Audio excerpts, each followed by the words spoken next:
এজন্য এই পৃথিবীতে যত নবী এসেছেন, যত রাসূল এসেছেন, সব নবী রাসূলের দাওয়াত ছিল একটা, ইবাদত হবে একজনের। কার?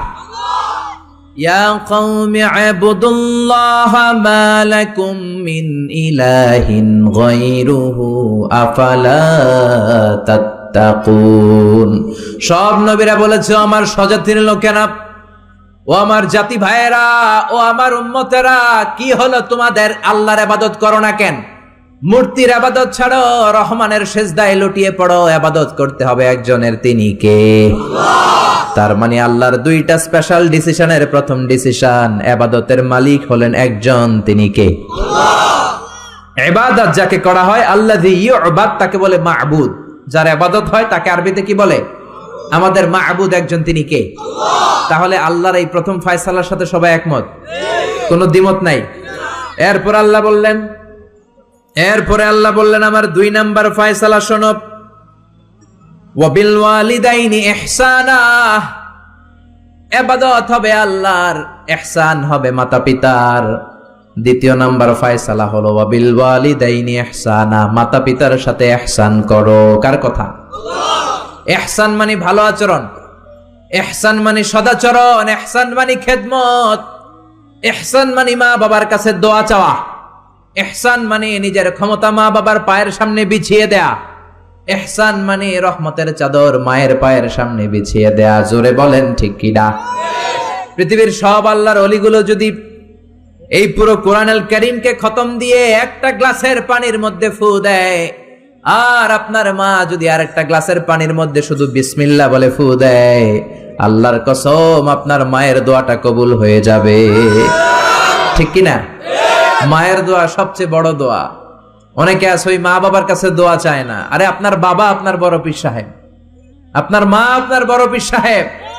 মা বাবা থুইয়া বাবার দরবারে যাইয়া বাবার দরবারের কবরের উপরে মশারি দিয়ে আসে, এরকম ডাকাত আছে না নাই?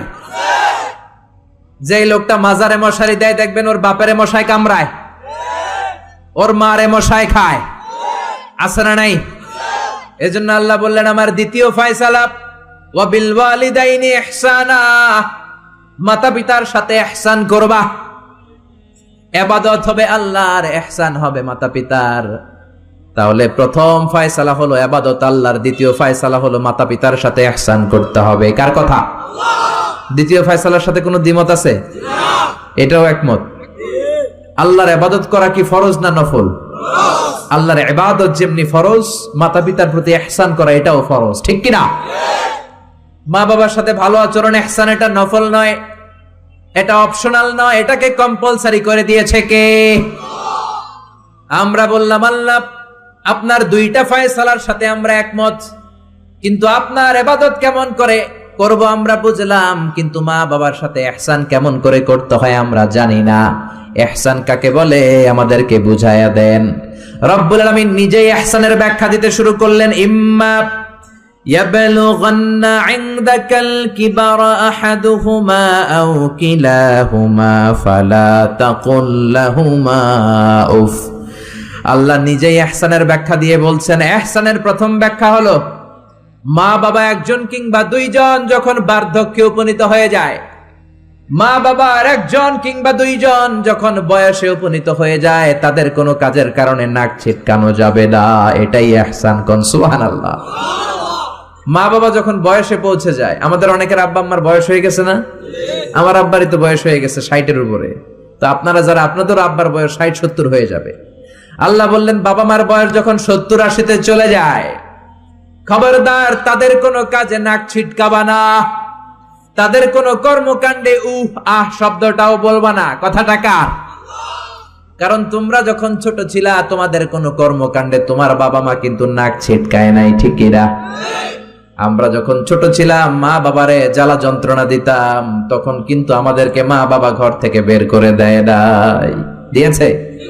আপনার কত আগের স্মৃতি মনে আছে? আপনার বয়স যখন 3, কি কি ঘটছিল মনে আছে?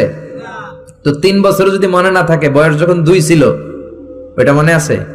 বয়স যখন 1 ছিল, যন্ত্রণা, জ্বালা যন্ত্রণা তো ওই সময় করছেন বেশি। ঠিক কি না? শীতের রাতে ডান দিকে আমার মা আমারে শোয়ালো, খেয়াল করে বুঝেন। মাঘ মাসের কনকনে প্রচন্ড শীত, পেশাব করে ডান দিকটা ভিজিয়ে দিয়েছি, মা আমারে ঘর থেকে বের করে দেয় নাই। আদর করে, সোহাগ করে, যত্ন করে আমার মা আমারে বাম দিকে রেখেছে, আবার বাম দিকে পেশাব করে ভিজিয়ে দিয়েছি, ঘর থেকে বের করে দেয় নাই। রাত 3টার দিকে আমার মা বাম দিক থেকে উঠিয়ে তার বুকের মধ্যে আমারে রেখেছে। রাত 3টার দিকে পেশাব করে আমার মায়ের বুকটা আমি 3টার দিকে ভিজিয়ে দিলাম। আমার মা তখন আমারে ঘর থেকে বের করে দেয় না, ইয়েতিমখানায় ফেলে আসে নাই, রাস্তায় ফেলে আসে নাই। রাত 3টার দিকে শাড়িটা চেঞ্জ করে, জামাটা চেঞ্জ করে আবার বুকে নিয়ে ঘুমাতে গিয়েছে, ঠিক কিনা? এজন্য আল্লাহ বুঝাতে চাইলেন ইহসান কারে বলে। শোনো শোনো, ওই বাবা মা যখন বয়স 70 হয়ে যাবে, ওই বাবা মার বয়স যখন 80 হয়ে যাবে, খবরদার খবরদার বাবা মার কোনো কাজে নাক ছিটকাবা না, উফ শব্দটাও করবা না। তোমরা যখন জ্বালাতন করেছো, বাবা মা তোমাদেরকে ঘর থেকে বের করে দেয় না, ইয়েতিমখানায় রেখে আসে নাই। এখন বয়সের কারণে বাবা মা যদি জ্বালাতন করে, বাবা আর মারে বৃদ্ধাশ্রমে রেখে এসো না, ঠিক কিনা? এজন্য আল্লাহ ডেকে বললেন খবরদার বাবা মারে বৃদ্ধাশ্রমে রেখে এসো না। তোমাদের জ্বালা যন্ত্রণা বাবা মা সহ্য করেছে, তোমারে ঘর থেকে বের করে দেয় না, ইয়েতিমখানায় রেখে আসে নাই। এজন্য বাবা মা যদি ঘরের মধ্যে পেশাব করে, পায়খানা করে পরিষ্কার করবা, তাহলে তোমার জীবনটারে উজালা করে দিবে কে? বৃদ্ধাশ্রমে রেখে আসা যাবে? বাবা মারে যদি বৃদ্ধাশ্রমে রেখে আসো, মনে রাখবা তোর কপালে বৃদ্ধাশ্রম জুটবে না। তুমি যদি বাবা মারে বৃদ্ধাশ্রমে রেখে আসো, তুমি বয়স্ক হলে তোমার কপালে বৃদ্ধাশ্রম নাই, ঠিক কিনা? ভাঙ্গা থালা হাতে নিয়ে তুমি রাস্তায় ভিক্ষা করে খাবা। এজন্য আল্লাহ বললেন ইহসানের প্রথম ব্যাখ্যা, ইম্মা ইয়াবলুগান্না ইনদাকাল কিবারা আহাদুহুমা আও কিলাহুমা ফালা তাকুল লাহুমা উফ। বাবা মা যখন বার্ধক্যে উপনীত হয়, তাদের কোনো কাজে নাক ছিটকাবা না, উফ শব্দটাও করবা না, উহ আহ এটাও বলা যাবে না। কথাটা কার? ইহসানের 2 নাম্বার ব্যাখ্যা, ওয়ালা তানহারহুমা, আব্বা আম্মারে ধমক দিও না। কিছু ডাকা আইতাছে, মায়েরে ধমক দেয়, বাবারা ডাকে বুড়া, মায়েরা ডাকে বুড়ি, আছে না নাই? কেমন করে মা বাবারে তুমি বুড়া বুড়ি ডাকো? তারা তো বুড়া বুড়ি হয়েছে তোমার কারণে। তোমারে মানুষ করতে যে তারা তাদের জীবন যৌবন সব হারিয়েছে, তোমারে লেখাপড়া করাতে যে তারা তাদের জমিন হারিয়েছে, তোমাকে বিদেশ পাঠাতে যে তারা তাদের ভিটে মাটি হারা হয়েছে।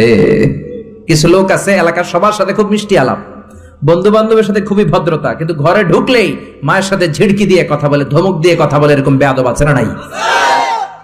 আল্লাহ বললেন ওয়ালা তানহারহুমা, ধমক দিও না, তোমার সব আমলগুলো বাতিল করে দিবে কে?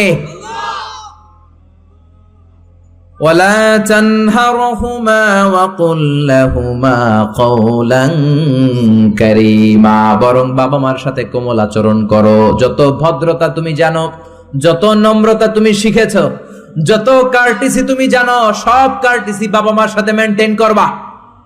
যত সফটলি কথা বলা যায়, যত কোমল ভাবে কথা বলা যায়, যত মোলায়েম ভাষায় কথা বলা যায়, বলতে হবে কার সাথে? জোরে বলেন। রাজি আছেন তো? রাজি আছেন?